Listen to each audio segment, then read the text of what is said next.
Sorry.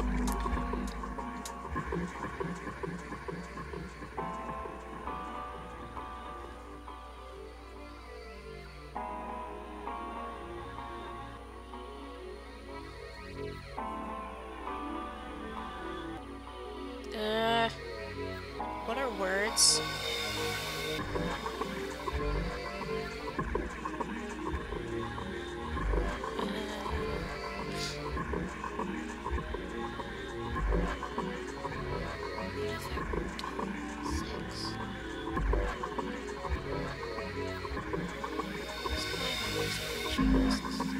No, she can't do that. Okay, sorry. I'm back. I'm back. What are you talking about? Oh, thank you.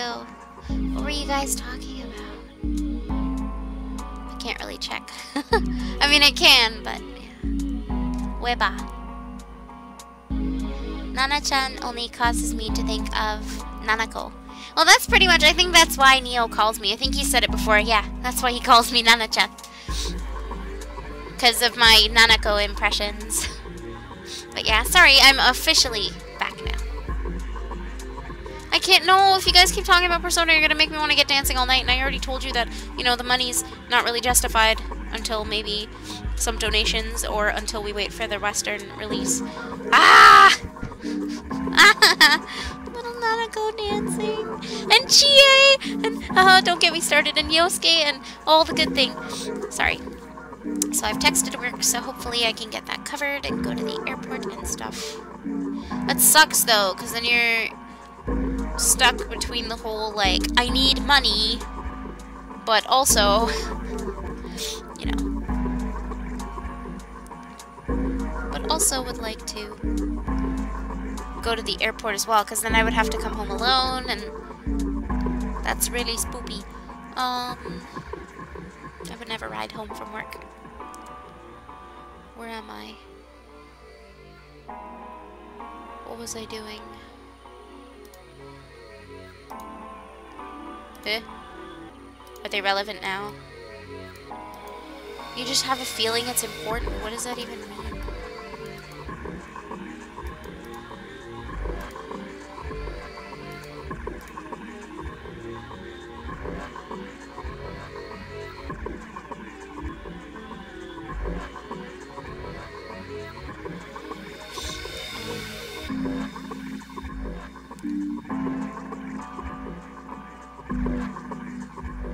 Oh, let me see. Ah, welcome back. Oh, look at all the teddy.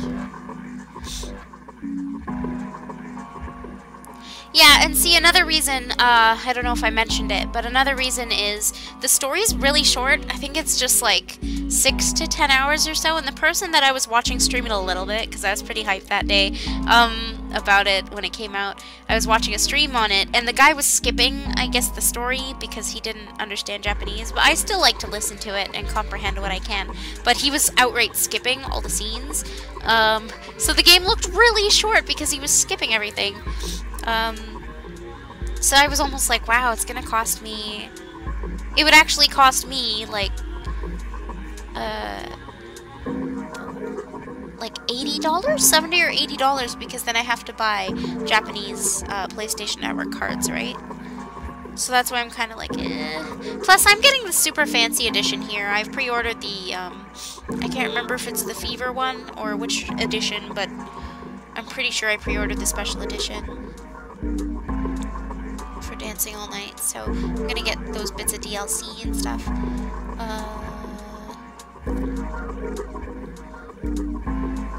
Oh, I'm just supposed to tap. Is this? I think it might be. It probably is. I think this is how we might ignite the furnace. That means that if we move that thing down. Alright, let's do it. It's not region locked, is it? Excuse me. Oh, but that doesn't really matter for me, Jonah. Well, no. PS Vita games aren't region locked. But it doesn't matter for me because I have a Japanese PlayStation TV as well as a North American. I almost said North American Japanese, as well as a North American PlayStation TV. So either I'd be able to play it on my Vita, no region lock, but I was planning to buy it digitally on my PlayStation TV. So. Sorry, on my Japanese PlayStation TV. Pardon me. So, either way, I was going to be able to play it, but yeah. Aw, see you later, Bal. Here we go! Hey, Junpei, Ace, look at this! There's big gears turning under the boiler here. Whoa. I'm going to be playing... Oh, PS TVs are really cheap now, Chair. I think they're like $40 now. Gears. They're spinning. What the hell are you guys waiting for? Let's start looking. Just read that really weird. So wait, let's start looking? Shouldn't we go back and look at the, which was the one that I opened? This one. The engine's running now. There's nothing else we need to do. Oh, okay.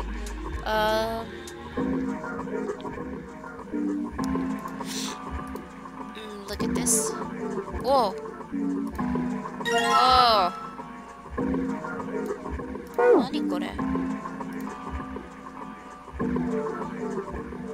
I hope you can. I hope you can find one and stuff. And buy it. Actually, when I was buying my Japanese one, they sent me two. I'm pretty sure I paid for it. They just they charged me for two. And instead of returning it, I ended up just shipping it out to my boyfriend instead. But now he has a Japanese PlayStation TV, so I don't know. People ranks 3 or 4 want to fight you. 3 or 4 ranks higher. Because you're badass, that's why. You know? Do we have to go upstairs now?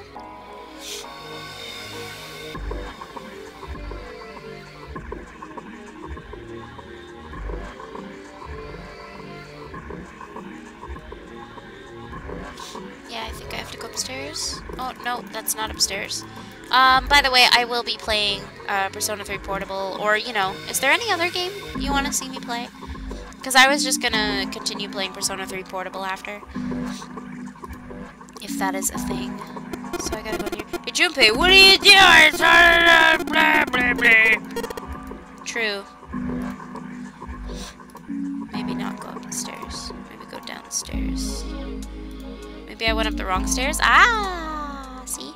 I knew it. Looks like this thing unlocks the door. There's a depression here that looks like it's the outline of 3 circles laid on top of each other in a triangle.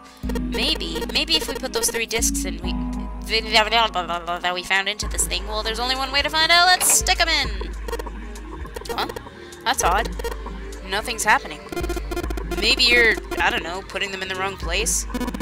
Perhaps you have them facing the wrong directions? Perhaps you should rotate the discs to make some of the lines connect to one another. I read that weird. Well, no harm in trying. When the disc is touched, it will rotate a certain amount. When the white arrow is touched, the discs are switched. Please note, when the discs are switched, the angles for the discs are reset.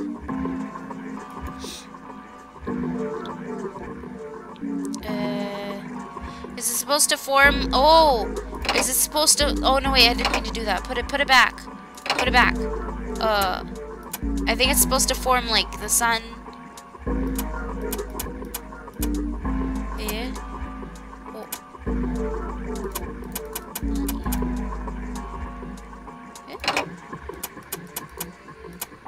Oh. I did it! Ah!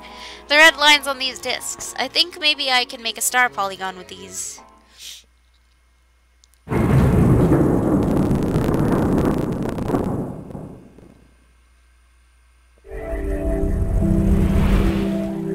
Your name is Omni.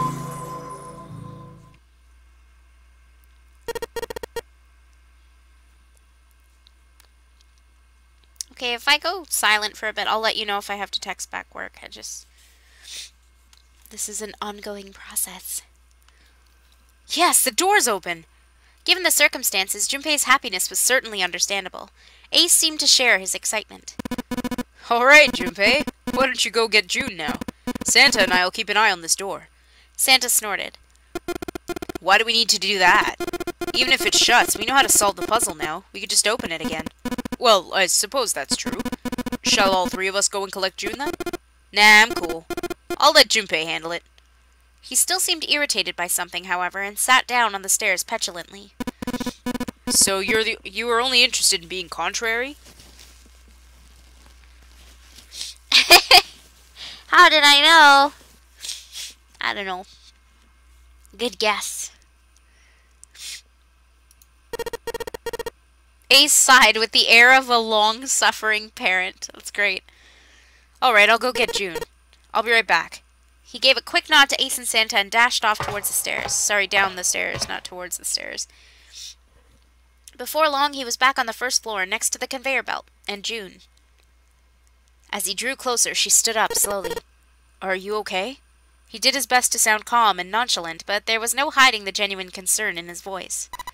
Yes, I'm fine now. I'm sorry I made you worry. Coincidentally, you feel fine when all the work is done, huh, June? June blushed. Nah, she's a cutie. He wasn't sure if she was embarrassed or still feverish. You should do a Skype group thing for the Twitch so we can just talk. Oh, we can talk and stuff off stream. Oh, that'd be cool. I'm a really shy person, though. I may not seem like it, but I've been on other people's streams before where I've been on Skype and I barely said anything. But that sounds cool. It sounds like a good idea. Just to make sure, he reached out and put his hand against her forehead. Good. You're feeling a lot better. She was feeling far less warm than she had earlier, but still wasn't down to what seemed normal to him. Are you sure you're all right? He had to be sure. June gave him a look. Oh, you're such a warrior? A warrior? A warrior? You're such a warrior? Does she mean you're such a worrier? Sorry, I said warrior like Wario. Wah! But does she mean you're a warrior and not a warrior? This is kind of confusing. You're such a warrior, Junpei. Oops. Okay, she said it on purpose. You're such a warrior. Oops. I mean warrior. June giggled. That's really weird. Wario!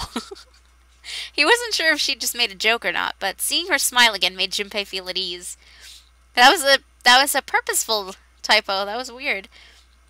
If she was well enough to smile and laugh, then she really was feeling much better. He gave her a friendly poke on the forehead. Let's go. Go where? Oh, right. I didn't tell you. We got the exit open, so...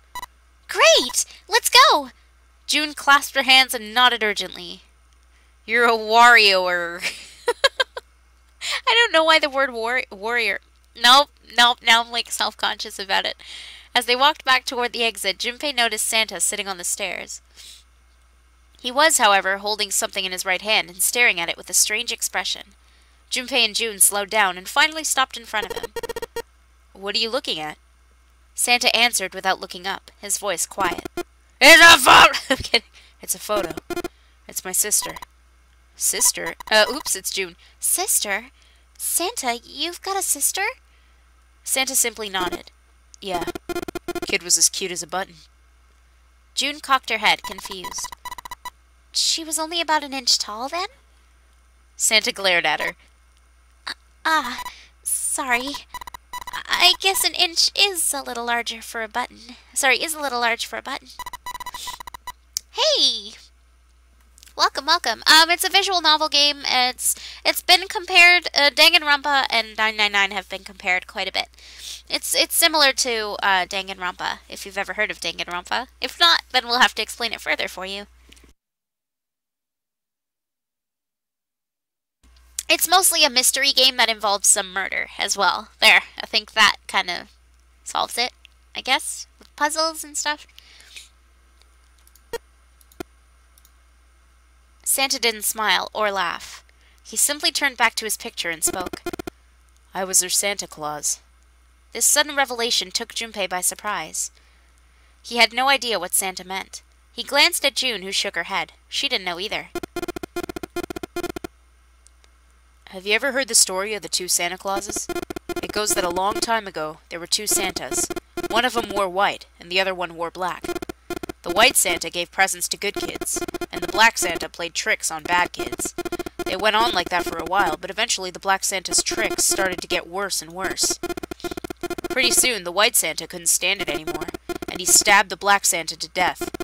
When he stabbed the other Santa, the white Santa got blood all over his clothes, and that's why these days his clothes are red. You could say that red is all that's left of the black Santa. Junpei was silent. He could think of nothing to say. This is a game about murder and food. What? True. June was staring at Santa, sadness and pain on her face. He continued, I wonder which Santa I am. The white Santa or the black Santa? Awkward silence. All right, let's go. Santa stood up suddenly, his downcast demeanor gone. He shoved the picture back in his pocket and headed back up the stairs, taking them two at a time. Junpei and June looked at one another. There was nothing they could think of to say. Hey, what are you two doing? Let's get moving. Come on. Santa's voice echoed from above them. They nodded and followed him quickly up the stairs. Ace was waiting for them at the top. He was leaning against the handrail. He looked very tired. The door had shut, but it wasn't cause for concern. Junpei quickly solved the disc puzzle a second time, and the door opened once again. What if that didn't work, though? Like, what if it honestly did not work? In single file, they walked through.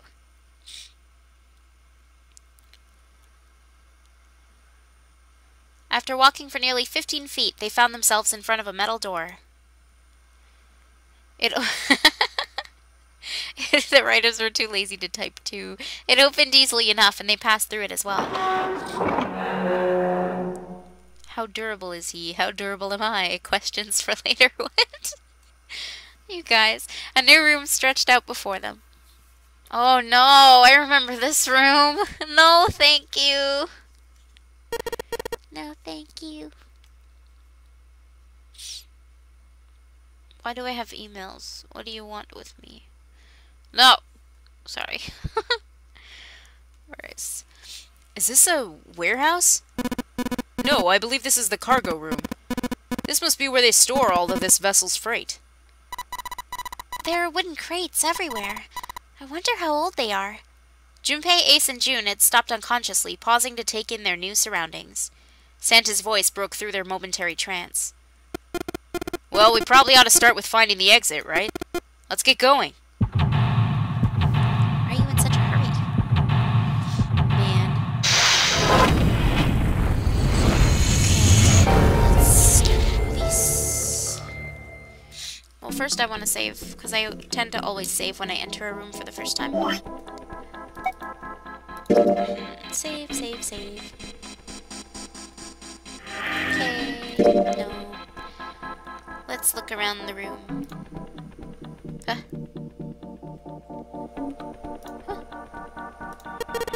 There are a bunch of bags here. I wonder what's in them. Sorry, it's supposed to be Junpei.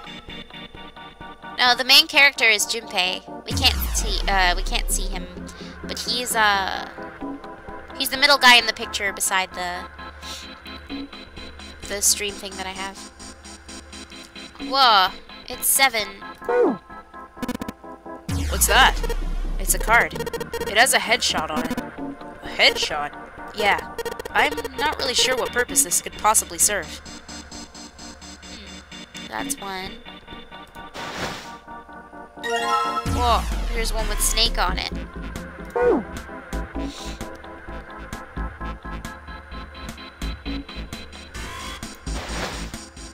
And one with Clover. There's gonna be 9 of these. Oh, the 9th man. He looks really scary there.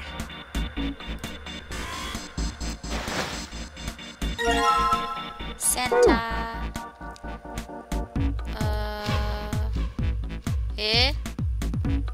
That's all the sandbags though. So I guess we gotta search other things.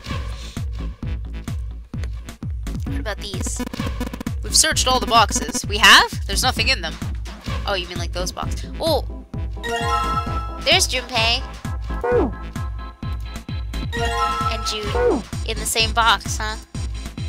You kiddos. Is there anything in here? There's some sort of liquid in these barrels. I'm not sure what it is, however. It's my tears. Wow, that got deep. I think this is Ace. Yep, looks like Ace. Are there any more? These crates are quite large. They seem to be tied to one another. Blah, blah, blah, blah. Box. How many do we have? Did we get everyone? I didn't even think about it. Oops, that's not what I wanted. Item 2, 3, 4, 5, 6, 7, 8. Nope, we're missing one. Oh, we're missing, I think, Lotus, right? Are we missing Lotus?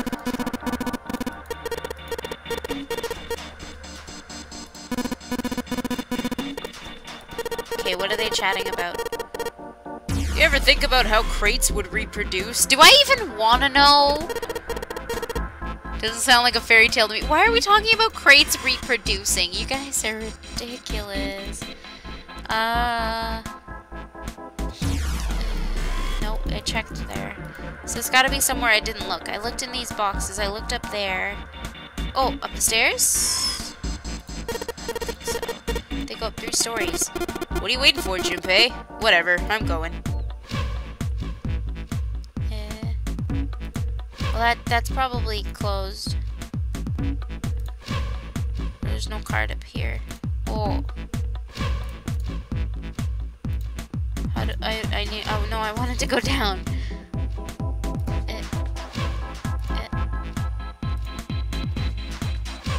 Down. Get me out of here. This is the only door here, except for the one we just came in through. And this is the exit. No shit, Sherlock. Of course it's locked. Is it an electronic lock? No, just a keyhole right under the doorknob. So to open this door, we've got to find the key that fits that keyhole. Yeah. Let's call Sora. Sounds like a job for Sora. How do I go down? No, I want to go downstairs. That's okay. Feel free to... I did it somehow. You're a liquid of some sort, Ace. What the shit? I checked this, right? There's nothing in the bag. There's nothing in the bag. I checked the box. There's nothing in the bags. Sora! Gooby! Dolan! Riku! Kairi! Where's...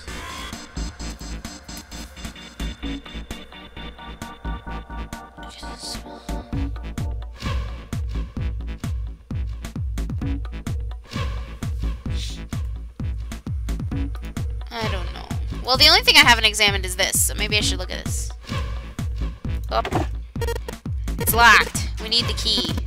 All the boxes have numbers on them. Do they... Oh? Did you find it?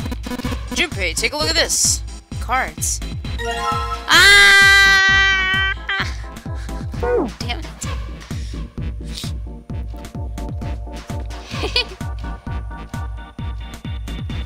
Oh, trust me, Zatanna, we think of the same Junpei. It's hard not to think of Stupei.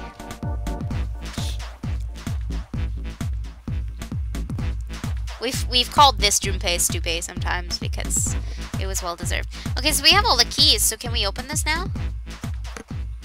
They'd finally collected all 9 picture cards. All that remained was to insert the cards into the slots at the front of each box. Junpei stared at the cards in his hands. Ace peered over his shoulder at them. You know which card goes in which box, yes? No shit. Junpei gave him a look. Yeah. Of course I do. It's really obvious. You just match our numbers to the numbers on the boxes. So for instance, the card with the picture of Ace on it goes into box 1. The card with the picture of Snake on it goes into box 2, and so on. I see. Junpei thought he might have imagined it, but he could have sworn Ace stiffened. I'll leave the rest to you. He quickly turned and walked away. Strange, Junpei thought. Oh well, whatever. Doing his best to clear his mind for the task at hand, he turned back toward the boxes. Stupe and Morangi. It was time to solve the puzzles. The puzzle of the 9 boxes. 9 cards with pictures in 9 boxes. Junpei stared at them for a moment and then began. Ace's card went into box number 1. Then Snake's went into box number 2. Then Santa's card went into box number 3. Clover's card into box number 4. Junpei's into box number 5. I thought we weren't going to explain this. June's into number 6. Seven's into number 7. Lotus into number 8. And the 9th man into number 9. As soon as he'd inserted all the cards, all 9 box lids popped open at once. He peered inside. In each box was a single pin. That's okay, Chair. I accept you for who you are and who you relate to.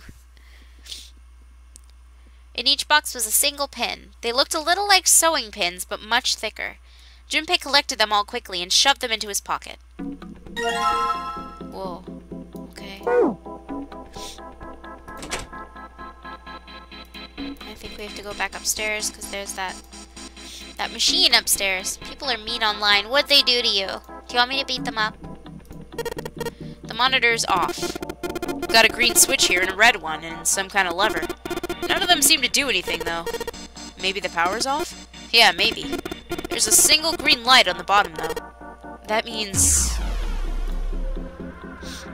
yeah. There are 6 holes here, and it looks like the pins I just found would be perfect. Sorry, would be a perfect fit for them. The ones you found in the 9 boxes, right? Well, why don't you try it? Alright, let's see what happens. I think 2, 4, and 6 should go here on the top part, and 3, 5, and 7 on the bottom part. Well, some of them lit up. Oh, I'm not good at fighting games. I meant fighting people in real life. I'm not good at that either, but man, I got your back.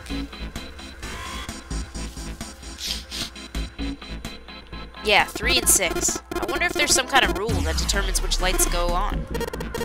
Well, I put the 2, 4, and 6 pins in the top part and the 3, 5, and 7 pins on the bottom. You think maybe it's the digital root? The digital root? 2 plus 4 plus 6 equals 12. The digital root of 12 is 3. Therefore, light 3 turns on. 3 plus 5 plus 7 equals 15. The digital root of 15 is 6. Therefore, light 6 turns on. Makes sense, right? I am. I don't like when people are mean to other people.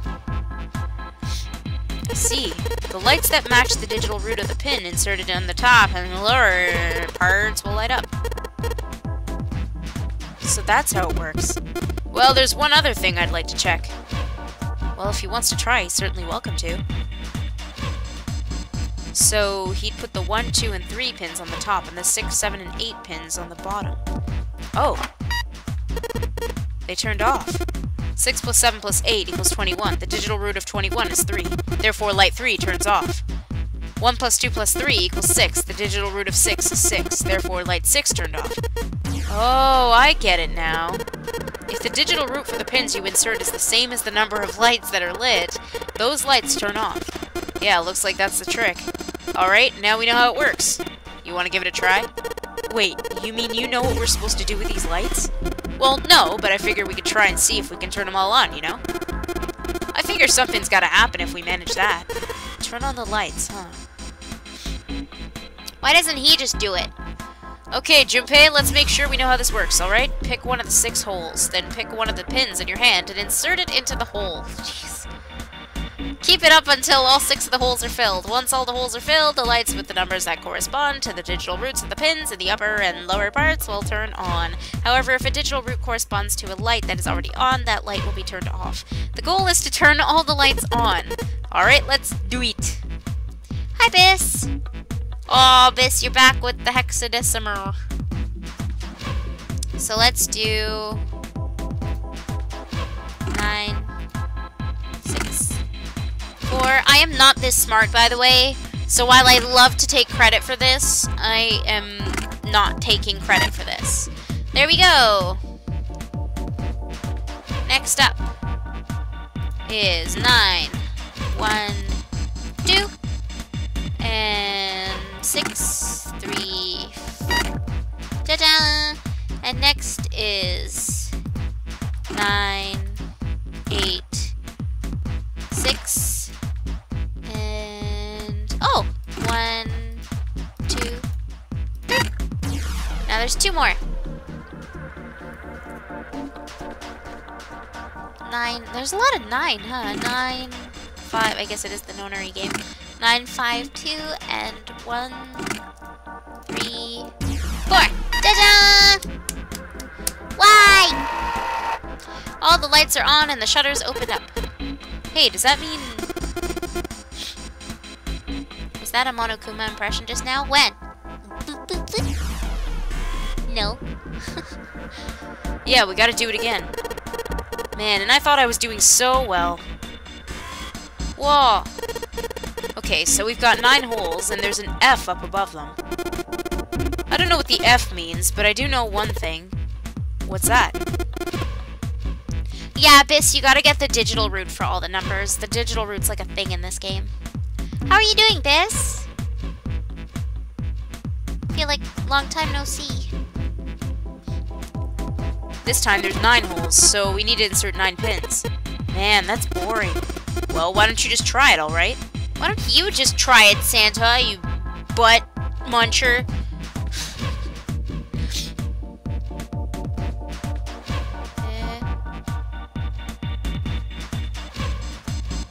Oh, this, I think this one is hexadecimal stuff. This is difficult. But I think I've got it. So, 2, 7, 6, 9, 5, 1, 4, 3, 8. Ta-da!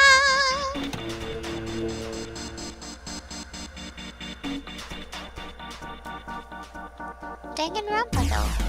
Danganronpa. You got a part-time job! Congrats! Do you want to share where? Or you don't have to. I know that's private, but... Oh, the ta-da! Oh, the ja-ja! Ja-ja!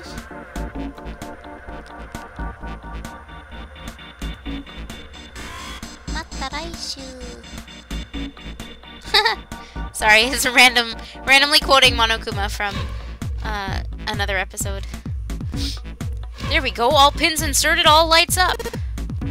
Or all light, yeah.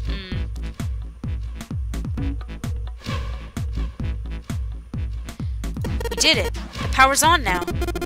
Looks like there's electricity going to the monitor on top now. Alright, let's see if we can activate the device on top. Oh god, there's more.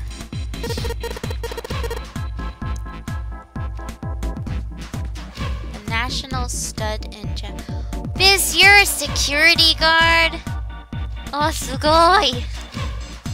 Biz, can you be my security guard? After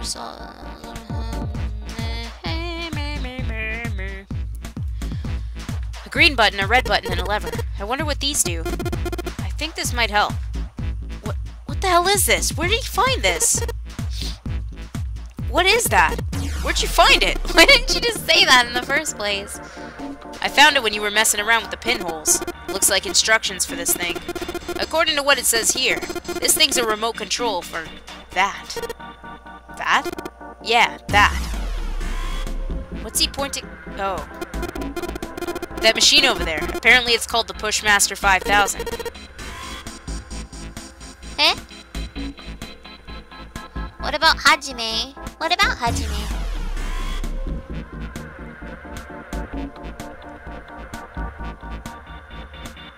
Hajime's still here. Hajime is still my boyfriend though.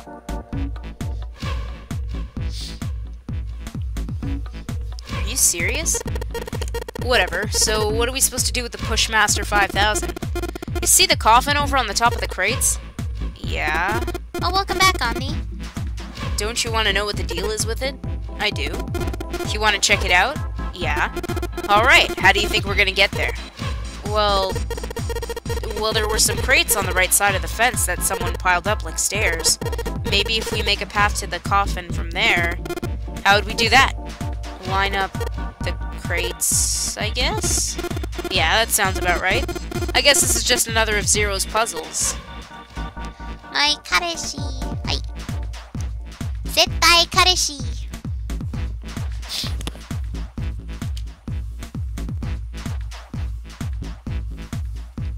What? You do some Dovahkiin yelling at your job? What?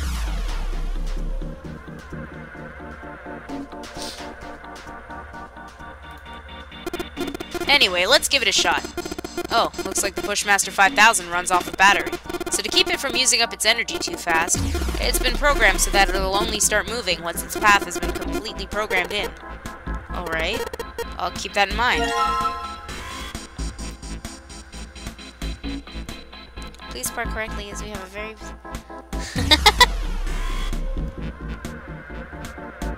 Way to go, Biss.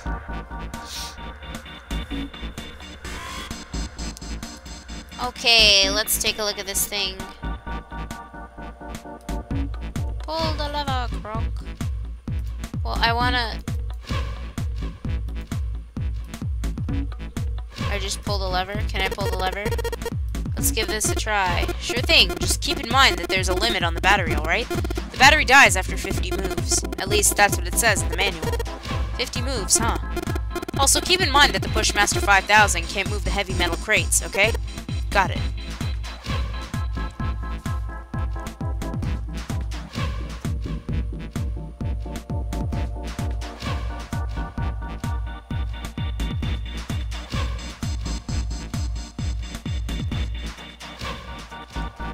Whoa.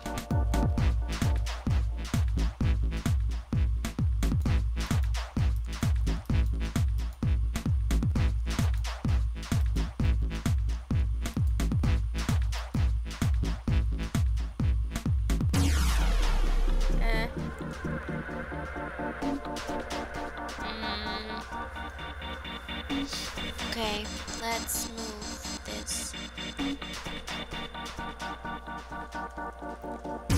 This way. Good. There.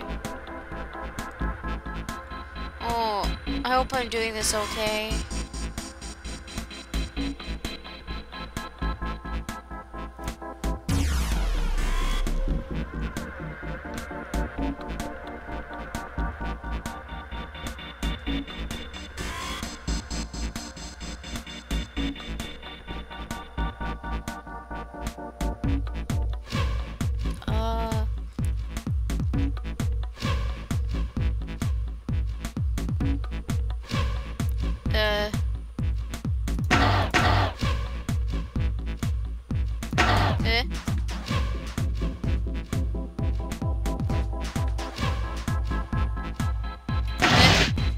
I hope I'm doing this okay.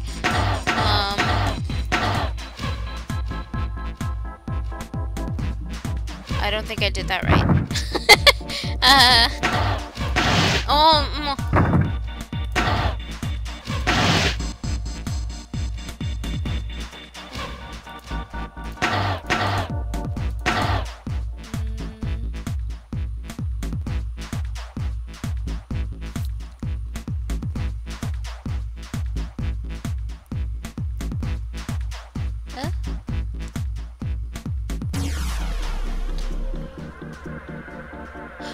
Oh, I'm looking at the wrong thing. I'm sorry. So we start with 1, 2, 3, 4, and then we want to do 1, 2, and then you have 3, 4 down there, and then you want to move 2 down here, next to 4, and leave 1 up there. Oh no, I just wasted a turn. Ah! Okay, go up here and push this down, and then go this way and this way. So then we have 2 and 4 like that, but then you want to move 4 here. Right. And then... Oh, this is getting scary. 3, and then 1, and then 2 and 4.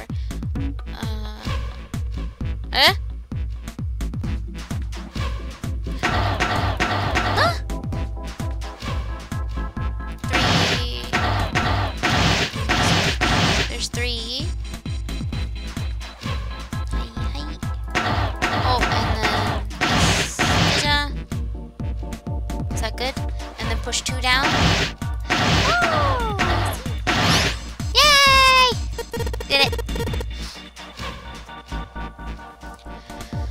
Okay, I'm done putting in the program.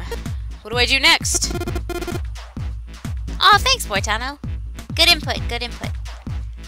Just be quiet and watch. See, it's moving already.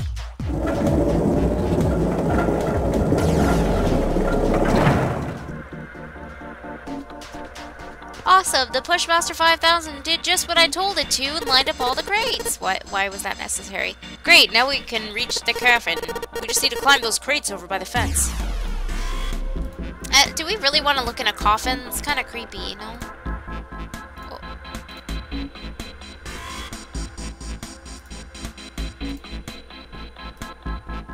Up and over. They walked slowly past the row of crates until they came to the coffin. They stopped and nodded to one another, and Junpei put his hand on the lid of the coffin. Mommy!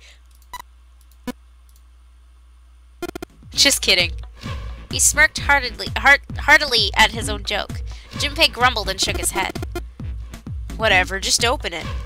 Junpei resisted the urge to remind Santa that he would have had it open a long time ago if Santa hadn't interrupted, and quickly threw off the lid of the coffin.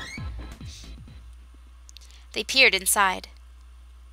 Contrary to what they'd expected, the inside of the coffin was quite large. It was mostly empty, but not completely so. Laying on the bottom was a rusty key. And next to the key... Whoa. It's a gun. Yeah, a revolver. It looks pretty old. I wonder if this is a replica. Junpei reached down slowly and cautiously picked up the revolver. In his hand, it felt heavy. He checked the cylinder. There were 6 bullets. I almost said there were 6 butts. He'd never seen a real gun, or even a real bullet, before.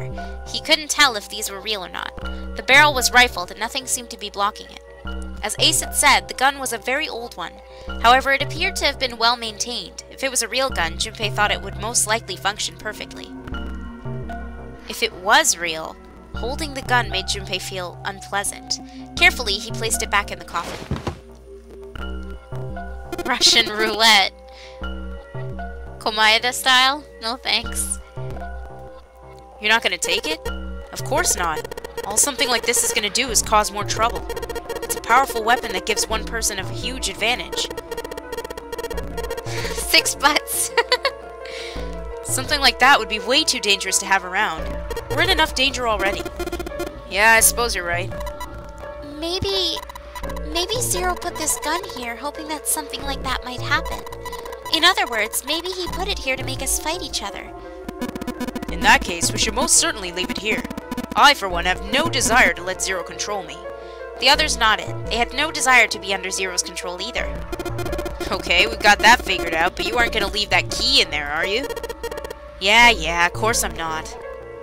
Junpei picked up the rusty key and slid the top of the coffin back into place. The gun back where they had found it. Rusty key.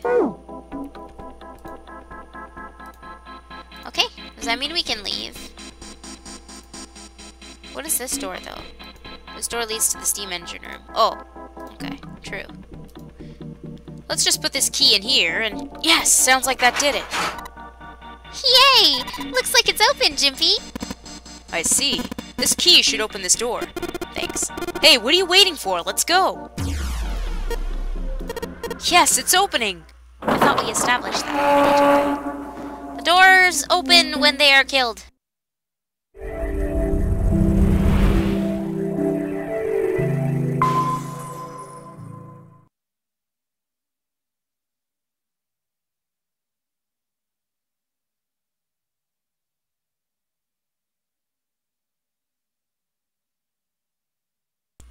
Okay, sorry.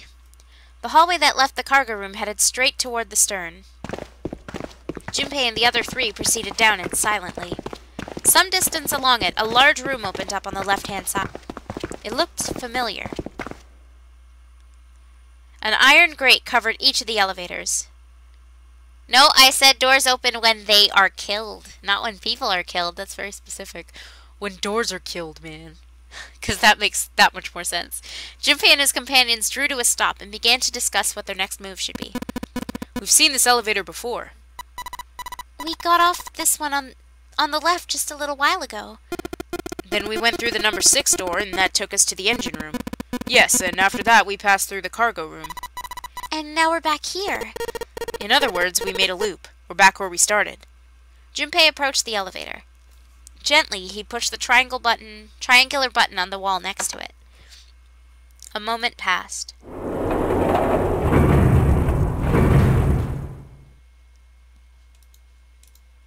The elevator door opened.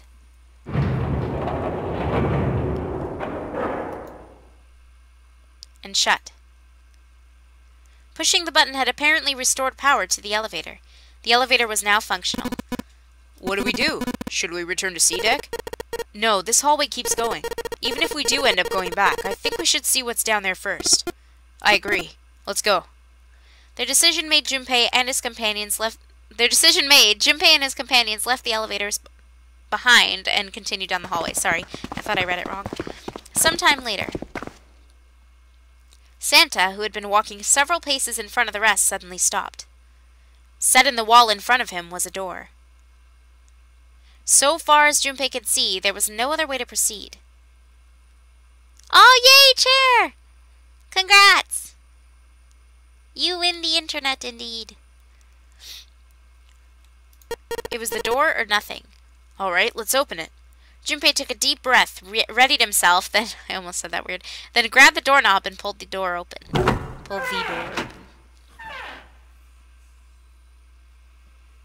He paused for a moment, then stepped through into the room. And there he saw the number that had hung over their heads since they'd woken up. 9. Like the numbers on every other door, this one too was a rough shape made of red paint. Its door was set into the back wall of the room.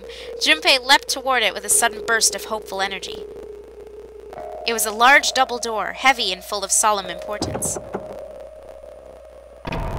He grabbed hold of the door handle and shook. But he hadn't expected it to open. The rat sat on the wall next to the door. Its screen read vacant. Finally, they'd found it. Junpei felt himself overwhelmed by a torrent of emotion. At last, they'd found the exit, but cold gripped his heart, and he knew all too well why, as he stood frozen, unsure of what to think or feel. Junpei! Look! Behind you! He spun around, and couldn't believe what he saw. It was a door with the number 9 written across it. Was there a second door? Why? Junpei's voice was barely audible, even to himself. He stumbled toward the second door as if somehow compelled. It was a small single door. It sat in the starboard corner of the room, on the same wall as the door they had entered from, but in the opposite corner. 9. There was no mistaking it. A red sat on the wall next to the door as well. Junpei shook the door handle pointlessly and muttered to himself. Why? Why the hell are there 2 doors? It was Santa who answered. There were always 2 doors. Just think about it. Zero never said there's only 1 door with 9 on it. It's hidden, but an exit can be found. Seek a way out. Seek a door that carries a 9. Of course, we just assumed that there was only 1. After all, why would there be more than 1? Oh, man. Jeez. Junpei was stunned. Zero's trick had taken him completely by surprise.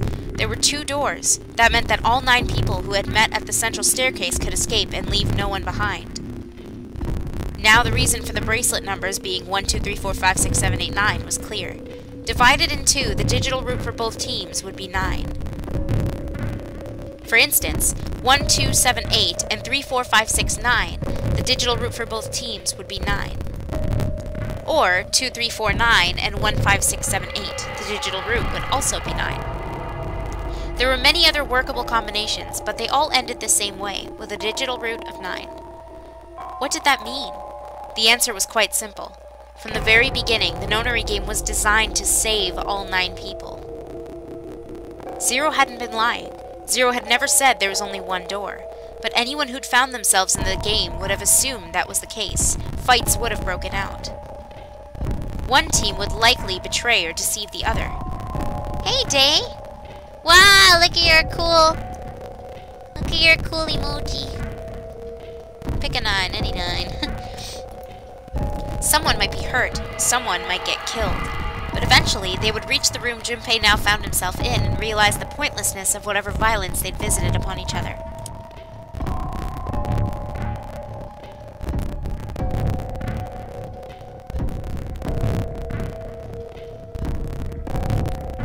Oh, is that a Twitch thing that they added? There were 2 doors. No need to kill each other. They'd understand and be appalled, overwhelmed with guilt at what they'd done. Perhaps that was the purpose of the game. That was how the nonary game was meant to be played. Fortunately, they hadn't started to fight one another, at least, not yet. But if one misstep was made, if the wrong mistakes happened, the stakes would rise and the noose would tighten. The thought of it sent a chill down his spine. So, what are we gonna do, Junpei? A voice broke through Junpei's frantic thoughts. Santa's voice. It brought Junpei back to his senses. No use worrying about the future. He needed to figure out what they were going to do next. There were 4 people in the room. Ace, Santa, Junpei, and June. Their bracelet numbers were 1356. The digital root would be 6. In other words, the 4 of them couldn't open a door with the number 9. But what if there were only 3? Could door 9 be opened with 3 of them? It took him no time at all to determine the answer. There was only one combination of 3 people that would give a digital root of 9. 1 plus 3 plus 5 equals 9. That would mean... No! We gotta go back! That wasn't a possibility he was willing to consider. Santa and Ace agreed. Yep, I agree. We cannot leave June behind. Junpei let out a breath he hadn't realized he'd been holding. Are you sure? I don't mind staying. June's body betrayed her true feelings. Her eyes were wet with the beginnings of tears, and her legs shook. It's okay. There's no way we'd leave you behind. Santa had said what Junpei had known the moment he realized which 3 people could go through the door. Besides, I'd rather drown at the bottom of the ocean than escape with this sausage fest. Really, Junpei? Really? Maybe I'll get to go to Atlanta. Ah, are you sure you don't mean Atlantis? Oh, right. Perhaps it was the sudden reassurance that no one wanted to leave June behind, but Junpei laughed harder than he had in some time. Sure he did. Santa and Ace smiled. You guys... June blinked tears from her eyes and bit her lip. She didn't seem to know what else to say. Very well. Best we head back to C deck, then. We should be able to take the elevator we passed earlier. Perhaps Clover 7 and Lotus will have returned from door 1. Even as Ace spoke, they knew finding the others wouldn't improve the situation. There was no way they could be split into teams that could both go through the doors. Ace knew it. They all knew it. But there was nothing else they could do. They would find the other 3 and search for another solution. All right, let's go. Ace looked at all 3 of them, then turned and headed through the door. Santa and June followed. Junpei started. Junpei started toward the door, then stopped. He'd been too busy with other concerns to notice the room himself. It didn't seem terribly important now, but what exactly was it?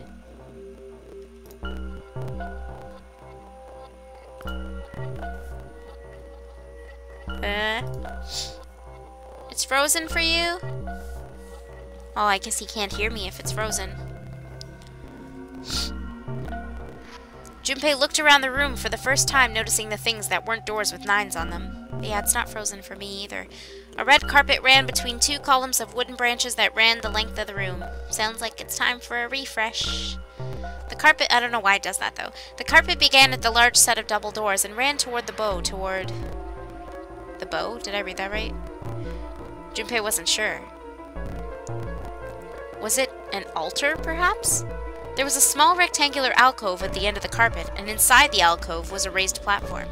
Resting on top of the platform was a coffin. A coffin. A coffin. What on earth was a coffin doing in a place like that? But before Junpei had time to answer that question... Hey, Junpei! The hell are you doing? Let's move! Santa's voice echoed in from the hall outside. Right, okay. I'll be right there. Junpei turned on his heel and left the quiet, somber room.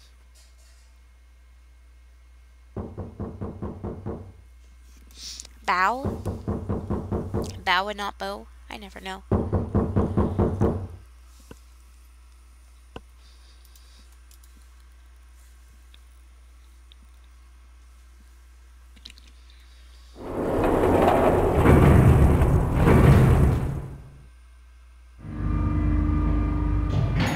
Oh, welcome back. They took the elevator up to C deck. Once there, they headed back toward the main hall and the central staircase. It didn't take them long. Junpei found Seven and Lotus waiting for them. They didn't look happy. We've got a problem. Clover's gone. Junpei and his three companions looked at one another. He turned back to Seven and Lotus. What do you mean, gone? Santa, Ace, and June had their own questions to ask. When? Why?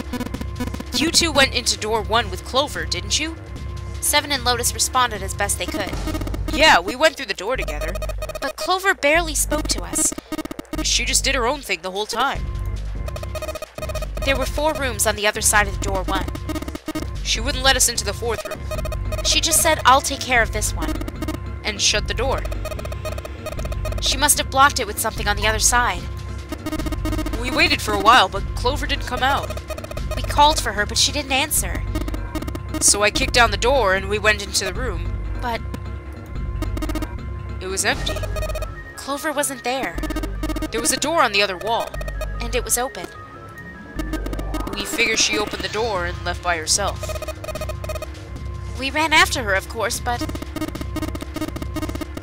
Well, obviously we didn't find her. You figured that much out. Clover's gone.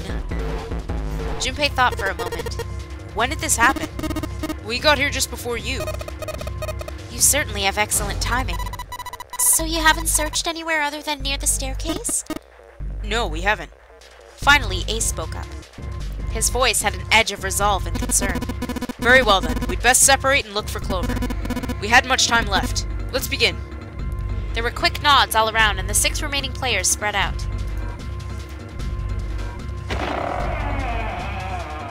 Junpei and June ran into the central hospital room and looked around. She's not here.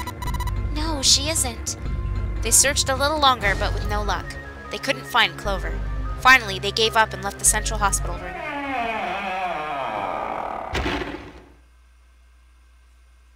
Slowly, they made their way back to the hallway. At last, they reached the stairs and Junpei spoke. Alright, I'm thinking we should probably split up. I'll head back to the stairs and take the elevator down to E deck. June, you can take care of the stairs up to B deck. Alright, that sounds good. But, What? could you stop calling me by that code name when we're alone? Huh? Oh, sure, right. I'll do that. There was a reason Junpei persisted in calling her June even when they were alone. Although perhaps not the best reason. He was embarrassed to call her by her nickname he'd used when they were children. Connie. 9 years ago, it came naturally, after all, they were children. But now that they were adults, it felt strange. Regardless of what he might hope for, to call a woman he wasn't dating by such a childish nickname felt odd to him. Of course, to call her Miss Kurashiki would be even more awkward, and simply Kurashiki would seem a little brusque. And although he couldn't put his finger on why, it felt somewhat forward to call her Akane when they hadn't seen one another for so long. In short, it was simply easier for him to call her June and leave it at that. Alright, I'm going then. Yeah, be careful, Connie. June, or perhaps more appropriately, Connie, blushed and smiled. You be careful too, Jimmy. Yeah, got it. Take care. Junpei looked after her for a moment. as she ran up the stairs, then turned around and took off for the hallway. Sorry. They actually are adults. They're college students, I believe. I think they are. Clover's not, though. Clover's younger. I think Clover's in high school. But I'm pretty sure they're college students, from what I remember. You gotta ship it. Tragedy always strikes when one least expects it. What do you mean? What does this mean?